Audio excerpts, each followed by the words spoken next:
Kazé!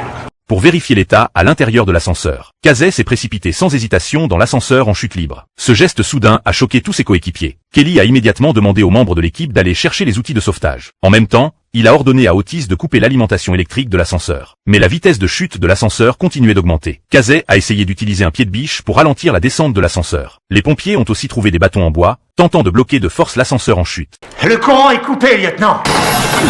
Elle s'arrête pas, Otis! J'ai coupé pourtant! L'ascenseur n'a toujours pas cessé de tomber. Les bâtons en bois, incapables de supporter le poids, l'espace de survie sous l'ascenseur se réduisait sans cesse. Il s'est rapidement déplacé aux côtés de la personne piégée, ajustant sa position pour allonger l'autre personne de manière stable. Les pompiers ont vite apporté des poubelles pour les placer sous l'ascenseur. Kazé a utilisé son propre corps pour résister à la force d'impact de la chute de l'ascenseur. Les poubelles ont rapidement été complètement écrasées sous la pression. Les forces de Kazé étaient aussi sur le point de s'épuiser. Au moment critique, ses coéquipiers équipés sont arrivés à temps. Juste au moment où les deux allaient être écrasés. Le vérin hydraulique a réussi à maintenir l'ascenseur en chute. Tu t'en sors là-dedans, Kazé?